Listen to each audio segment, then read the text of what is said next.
आजकल आप देख रहे होंगे कि ई कॉमर्स हर जगह पर बहुत ज़्यादा फेमस हो रखा है। सबको ऑनलाइन शॉपिंग करना ज़्यादा पसंद होता है, ऑफलाइन लेना ज़्यादा लोग पसंद नहीं करते, क्योंकि ऑफलाइन में एक तो बहुत ज़्यादा हसल हो जाता है। मार्केट जाओ, चीज़ें चूज़ करो और उसके बाद वहाँ पर जाकर खरीदो। तो अब क्या हो गया, ऑनलाइन बहुत सारे ऑप्शंस अवेलेबल होते हैं। आप कहीं पर भी जाकर कोई भी चीज़ सामान ऑर्डर कर सकते हो, आपको घर बैठे वो सामान आपके पास मिल जाता है। लेकिन क्या हो रहा है, जब भी आप ऑनलाइन शॉपिंग कर रहे हो तो आप क्या कर रहे हो, आप जो बड़े बिजनेसमैन हैं उनके पास अपना पैसा भेज रहे हो। जो स्मॉल वेंडर्स होते हैं, जो मार्केट में रिटेलर्स होते हैं या फिर होलसेलर्स होते हैं, उनके लिए एक बहुत बड़ी प्रॉब्लम खड़ी हो जाती है, क्योंकि वो तो ऑनलाइन सेल नहीं कर पाते। अगर वो रजिस्टर कर भी लेते हैं तो वहाँ पर उनको स्टैंड करने में इतना टाइम लग जाता है कि वो वहाँ पर अपना बिजनेस जमा ही नहीं पाते, जिसकी वजह से क्या होता है, उनको लॉस होना शुरू हो जाता है।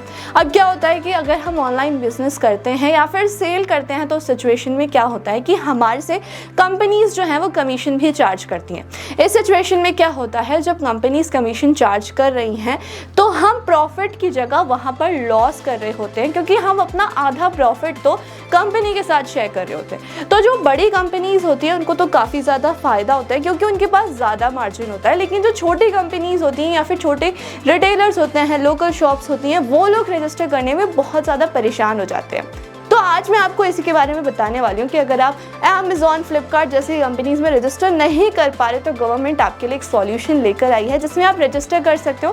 कमीशन तो होगा लेकिन बहुत कम कमीशन होता है उसमें। आप जानते हैं कि ये प्लेटफॉर्म है क्या और गवर्नमेंट ये प्लेटफॉर्म लेकर क्यों आई, मैं आपको बताती हूँ। क्योंकि अभी तक जो भी मोनोपोली या डुओपोली हो रखी है हमारे इंडिया में, कुछ ही ई कॉमर्स साइट है जिन्होंने यहाँ पर अपना डेरा जमा लिया है। मैं यही शब्द यूज़ करूँगी कि डेरा जमा लिया है, क्योंकि आप जो शॉपिंग करते हो वो सारा पैसा जो है विदेशी कंपनीज के पास ही जाता है, जिसकी वजह से हमारी इंडियन इकोनॉमी बहुत ज़्यादा हर्ट हो सकती है। इंडियन इकोनॉमी की जो ग्रोथ है वो डिस्ट्रॉय भी हो सकती है। तो गवर्नमेंट का एक यही रीज़न है ऐसा प्लेटफॉर्म लेके आने का, कि जो हमारे रिटेलर्स हैं या फिर जो हमारे शॉपकीपर्स हैं, लोकल मार्केट में जो भी सामान बेचते हैं, उनको भी एक प्लेटफॉर्म मिले, वो भी अपना सामान जो है ऑनलाइन सेल कर सकें। क्योंकि क्या होता है, कोविड के टाइम पे आपने देखा होगा लोग ऑनलाइन सामान मंगा रहे थे, क्योंकि ऑफलाइन जाने में सभी को ही डर लग रहा था। शॉप्स तो बंद हो ही गई थी, लॉकडाउन लग गया था, नेसेसिटी वाला सामान भी ऑनलाइन आ पा रहा था। तो मैं आपको बताती हूँ कि ऐसे टाइम पर जो शॉपकीपर्स थे, जिनका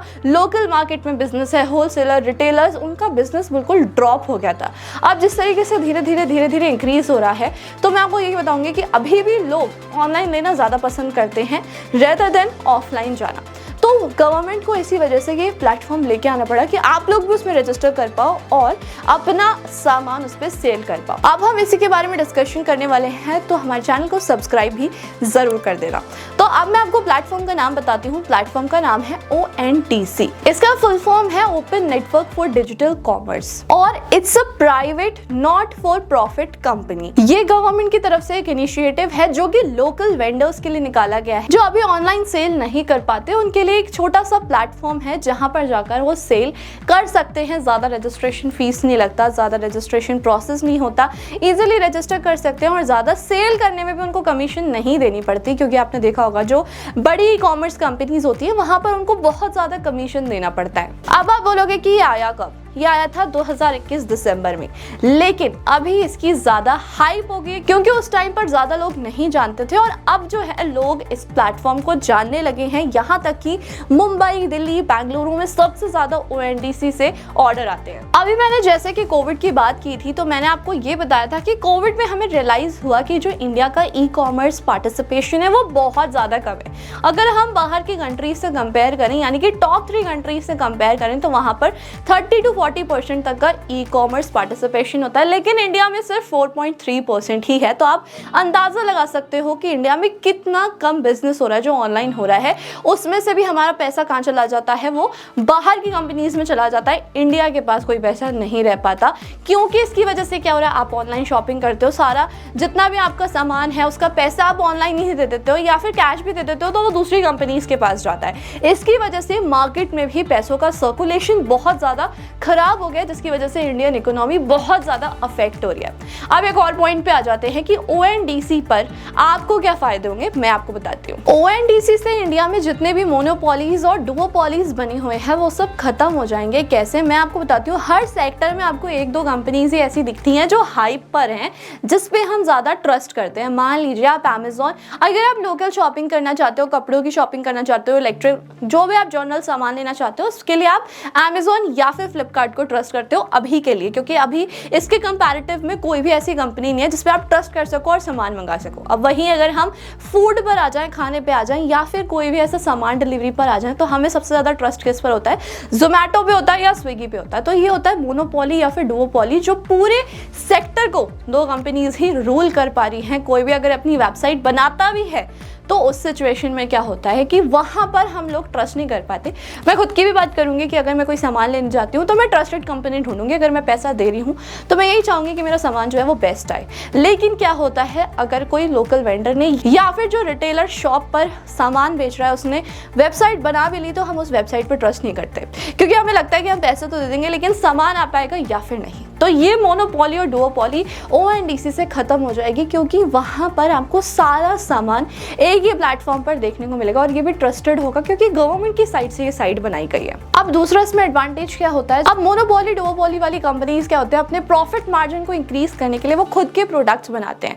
अगर आप कोई भी प्रोडक्ट वहाँ पर लिस्ट कर देते हो तो वो आपका प्रोडक्ट जो है वो हाई क्वालिटी में नहीं दिखाएंगे, उसका रेटिंग्स ज़्यादा नहीं करेंगे, क्योंकि वो अपने प्रोडक्ट्स को ज़्यादा आगे दिखाते हैं। अब क्या होता है, उनके रिव्यूज़ ज़्यादा हैं, रेटिंग्स ज़्यादा हैं। तो इस सिचुएशन में क्या होगा, प्रोडक्ट, आप कौन से प्रोडक्ट को सेलेक्ट करोगे जिसमें रिव्यूज़ ज़्यादा हैं। मैं भी यही चाहती हूँ कि अगर मैं कोई प्रोडक्ट खरीद रही हूँ तो उसके रिव्यूज़ अच्छे हों, रेटिंग्स अच्छे हों। तो इस सिचुएशन में कंपनीज क्या करती हैं, अपने प्रॉफिट मार्जिन को इंक्रीज करने के लिए वहाँ पर अपने प्रोडक्ट्स को प्रमोट कर देती हैं, वहाँ पर उनके एड्स चला देती है, जिसकी वजह से वो प्रोडक्ट्स ज़्यादा बाय होते हैं। अब इस सिचुएशन में क्या होता है कि अगर मैं एक लोकल वेंडर हूँ या फिर मैंने अभी वहाँ पर रजिस्ट्रेशन किया है, तो इस सिचुएशन में क्या होगा, मैं अपना सामान तो लिस्ट कर दूंगी लेकिन वहाँ पर मेरे पास रेटिंग ही नहीं है, रिव्यूज़ ही नहीं है, तो मेरे पास बायर्स आएंगे ही नहीं। और इंडिया में जितने भी अभी ऑनलाइन सेलर्स हैं उनके पास इतना नहीं प्रॉफिट आ पाता, क्योंकि हर कोई लॉस में ही जा रहा है। वो लोग अपने प्रोडक्ट्स को प्रमोट नहीं कर पाते, एड्स नहीं चला पाते। चलिए एक बार को मान लेते हैं कि अमेजॉन फ्री एड दे देता है, लेकिन कब तक? एड्स के थ्रू ही अगर आपको सिर्फ सेल आ रही है तो इसमें आपका ही लॉस है, क्योंकि आपको बार बार एड चलवाना पड़ेगा, उसका भी अमेजॉन पेमेंट लेता है। तो इस सिचुएशन में क्या होता है कि अमेजॉन, फ्लिपकार्ट जैसी कंपनीज अपने प्रोडक्ट्स को प्रमोट करने के लिए आपके प्रोडक्ट्स को रेटिंग्स नहीं देती, जिसकी वजह से कंज्यूमर्स जिसकी रेटिंग अच्छी है उस प्रोडक्ट की तरफ अट्रैक्ट हो जाते हैं। तो अगर ONDC आता है तो वहां पर क्या होगा कि सारे सेलर्स को, बड़ी कंपनी हो छोटी कंपनी हो, सभी को इक्वल रखा जाएगा। अगर आप रेटिंग दे रहे हो तो वही रेटिंग उसमें दिखाई जाएगी। ऐसा नहीं है कि ONDC अपने प्रोडक्ट्स बना रही है जिसको वो अपर लेवल पर रखेगी। अगर आप वहां पर अपना प्रोडक्ट लिस्ट भी कर रहे हो तो आपको क्या होगा कि आप वहां पर अपनी रेटिंग्स अच्छे से कर सकते हो, ताकि सेलर्स को आपके थ्रू पर अच्छा सा ऑप्शन मिल सके। अब आपने देखा कि UPI किस तरीके से बूम हुआ पूरे इंडिया में, यहाँ तक कि फ्रांस में भी UPI यूज किया जा रहा है। इसी तरीके से जैसे UPI ऑनलाइन पेमेंट के लिए यूज होता है, अब ONDC जो है वो ई-कॉमर्स के लिए यूज होगा। अब इसमें आपने एक और चीज देखी होगी कि जो फ्लिपकार्ट और अमेजॉन जैसी कंपनीज होती हैं वो सारी सर्विसेज खुद ही हैंडल करती हैं, सेलर्स लाना, बायर्स लाना, साथ में प्रोडक्ट की डिलीवरी करना और सारी टेक्नोलॉजीज को हैंडल करना, एटसेट्रा। अब ये सारी सर्विसेज जो है वो एक ही कंपनी में हैंडल हो रही है, लेकिन ONDC क्या करने वाला है, ONDC सारी सर्विसेज को अनबंडल कर देगा। अगर आप टेक्नोलॉजीज देखते हो तो आप टेक्नोलॉजी में उसको कॉन्टैक्ट कर सकते हो, साथ में अगर आप सेलर हो तो आप अलग रजिस्ट्रेशन कर सकते हो, बायर हो तो अलग रजिस्ट्रेशन कर सकते हो। तो मैं आपको ये बताना चाह रही हूँ कि इसमें सारी सर्विसेज अलग अलग हो जाएंगी। अब इसमें क्या होगा कि बायर के पास तो बहुत सारे ऑप्शंस हो जाएंगे कि वो अलग अलग प्लेटफॉर्म्स पे देख पा रहा है, यहाँ तक कि जो बड़ी कंपनी के प्रोडक्ट्स है वो तो ONDC पे आपको मिलेंगे ही, साथ में जो छोटे वेंडर्स या फिर स्मॉल रिटेलर्स की जो प्रोडक्ट्स होते हैं या होलसेलर्स के जो प्रोडक्ट होते हैं वो भी आपको वहाँ देखने को मिल जाएंगे। साथ ही में अगर हम डिलीवरी की बात करें, फूड डिलीवरी की बात करें या फिर ग्रोसरी की बात करें, तो वहाँ पर भी आपको अलग अलग शॉप्स दिख जाएंगी। ऐसा नहीं होगा कि आपको एक ही प्लेटफॉर्म है वहाँ पर ही आपको सारी चीज़ें ढूंढनी है, ऐसा नहीं होगा। आपको एक ही प्लेटफॉर्म पर बहुत सारी अलग अलग चीज़ें मिल जाएंगी, आपके पास अलग अलग ऑप्शंस हो जाएंगे। यहीं अब सेलर के साथ क्या होता है, वहां पर साथ में सेलर को भी बहुत बड़ा डाइवर्सिफिकेशन मिलता है। अब आ जाते हैं कुछ डिसएडवांटेज पर। अगर कुछ एडवांटेज है तो डिसएडवांटेज भी होगा। उससे पहले एक चीज और जान लेते हैं। लास्ट ईयर तक 31,000 मर्चेंट्स ने ONDC में रजिस्टर किया और साथ में 37 लाख प्रोडक्ट्स डिलीवर हुए, जो मेजरली बेंगलुरु, मुंबई और दिल्ली में हुए हैं। तो मैं आपको यही बताना चाह रही हूँ कि जिस तरीके से UPI बूम किया था, ONDC भी कर सकता है। अब आपने एक बात नोटिस की होगी कि मैंने बोला ONDC भी कर सकता है। क्यों? मैं आपको बताती हूँ, क्योंकि गवर्नमेंट बहुत सारे ऐसे ऐप्स लेकर आती है जो कभी कभी फेल भी हो जाते हैं। एक ऐप भी आया था जो कि सेम फूड डिलीवरी जैसा ऐप था। अगर आपको नाम पता है तो मुझे कमेंट बॉक्स में ज़रूर बता देना। उसको भी फेल कर दिया था स्विगी और जोमेटो ने। अब मैं आपको बताती हूँ ऐसा क्यों होता है। वही बात आ जाती है, अगर मुझे एक कंपनी पर ट्रस्ट है, मैं पैसा खर्च कर रही हूँ, तो मैं ट्रस्टेड कंपनी पे ही अपना पैसा लगाऊंगी। मैं नहीं चाहूँगी कि मैं किसी नई कंपनी पर अपना पैसा लगाऊं और वो पैसा मेरा खराब हो जाए, मेरा प्रोडक्ट नहीं आए। क्योंकि हम लोग इंडियंस क्या होता है, अपना माइंड कर लेते हैं कि प्रोडक्ट आने वाला है, ऐसा आएगा वैसा आएगा। मेरे साथ भी होता है, अगर मैं कोई शॉपिंग करती हूँ तो मुझे यही चाहिए होता है कि मेरा जो प्रोडक्ट है वो बहुत अच्छा है, अगर मैं पैसे दे रही हूँ तो इसमें क्या होता है, जो अमेजोन, फ्लिपकार्ट, जोमेटो, स्विगी जैसी कंपनी की जो कस्टमर हैंडलिंग पावर होती है वो बहुत ज़्यादा अच्छी होती है। अगर मेरा कोई भी प्रोडक्ट फटा हुआ आ रहा है, या फिर अगर मेरा टूटा हुआ प्रोडक्ट आ रहा है, डैमेज्ड आ रहा है, या फिर गलत प्रोडक्ट आ रहा है, तो मैं क्या कर सकती हूँ, मैं डायरेक्ट कंपनी को कांटेक्ट कर सकती हूँ। यहाँ तक कि वहाँ पर AI को यूज़ करके चैट प्रोसेस भी दे रखा है। आप सीधा चैट करके अपनी कंप्लेन रजिस्टर करा सकते हो। Within 2 days, even within 1 day आपका प्रोडक्ट चेंज हो जाता है। अब इसमें यह आ जाता है कि ONDC की ये सारी जो कस्टमर हैंडलिंग है वो कौन करेगा। अभी तक ये भी नहीं आया कि कस्टमर हैंडलिंग कैसे मैनेज की जाएगी ONDC में। अगर आपका कोई प्रोडक्ट खराब आता है या फिर कोई भी डैमेज होता है तो वो प्रोडक्ट चेंज होगा, रिटर्न होगा या फिर नहीं होगा, ये बात भी एक आ जाती है।